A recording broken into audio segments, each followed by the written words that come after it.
In the yajna, one person is to be a guest of honor. So, Bhishma being the eldest, Yudhishthira came prostrated in front of him and said, Pitama, you must tell me, who should be the guest of honor for this?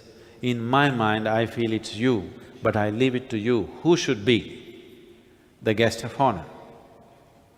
Bhishma said, of all the men who are here, I may be the eldest, but the greatest is definitely Krishna, because he is only a man for namesake, so naturally he must be the guest of honor.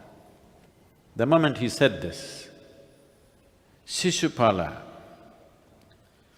Krishna's cousin brother, stood up in rage. Sishupala is the king of Chedi. He was known as the bull of Chedi because he was an extraordinarily huge-built man. And there is a string of problems in the past with Sishupala. There are many things, but one important thing is Sishupala wanted to marry Rukmini. He was set to marry her. Rukmini's brother, Rukma, promised Sishupala that he will give his sister in marriage to his friend, who is Sishupala. Instead of simply conducting a marriage, they called for a Swayamvara. A Swayamvara means the girl can choose, but they set up a fake Swayamvara. The brother has already made the choice, and now they've set up a Swayamvara just to satisfy everybody, just using the Swayamvara as a political event. But who she is to marry is already fixed. And Rukmini is in love with Krishna, whom she has not seen. She's heard about him and fallen in love with him. She's never seen him. So Krishna knew that this woman loves him, and he did not want to allow this tradition of setting up fake Swayamvaras. So he went in, abducted the princess, and they gave him chase. Rukma, the brother, and Sishupala, both of them, he tranced them and shaved Rukma's head just to shame him, because he continued to pursue him all the way. He disarmed him, he didn't want to kill him because he's Rukmini's brother. The only way to stop him was he disarmed him, shaved his head, shaved his eyebrows, shaved his mustache with his sword and sent him back. The shame, a Kshatriya's mustache and eyebrows shaved means that is the worst thing that you can do to a man.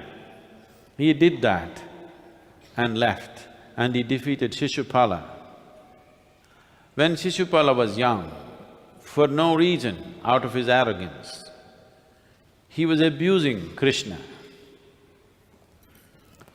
At one point, Krishna got little hot and he said, this is not needed.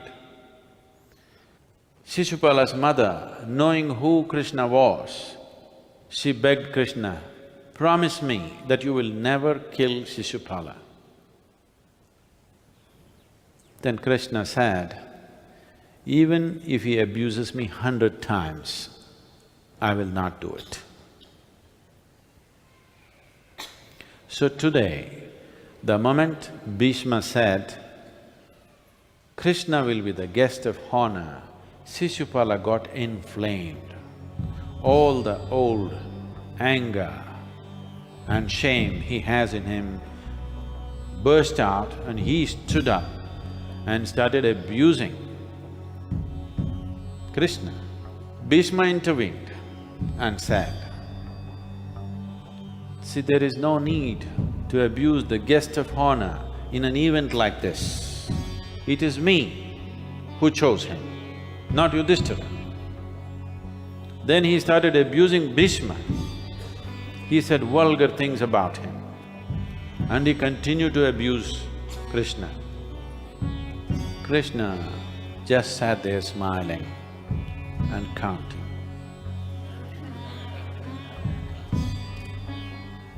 Then when it came to 99, he said, see, I promised your mother that even if you abuse me 100 times, I will not kill you.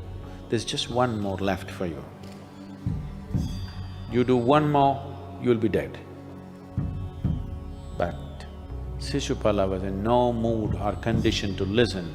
He was frothing in his mouth and abusing. So Krishna took the deadly famous Sudarshana Chakra. He learned to use this disc. It goes to say in Mahabharata, Krishna, when Jarasandha attacked him and he had to leave Mathura, he went up a mountain, met a sage who was working with metallurgy.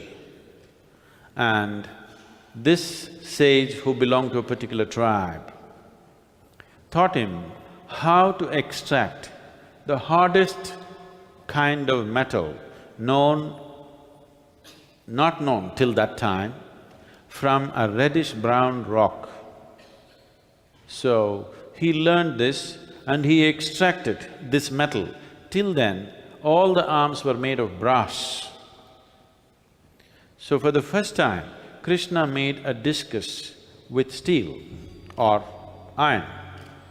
So, he learned to use the discus in such a way that all kinds of magical powers have been attached to it.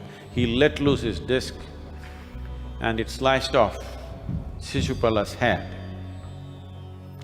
And many other friends of Sishupala and people who resented the killing of Jarasandha, they all drew their swords. The Pandavas were unarmed, but then people who were for Pandavas, they outnumbered those who drew the swords and they kind of contained it, but Rajasuya Yajna, which should have happened beautifully, turned kind of ugly. This is the greatest event in a king's life. It turned ugly. One thing is, Krishna had to kill his own cousin. Another thing is, it was on the verge of an outbreak of violence. It was Krishna's Yadava soldiers who mainly contained the situation on that day. Otherwise, right there, mass killing would have happened.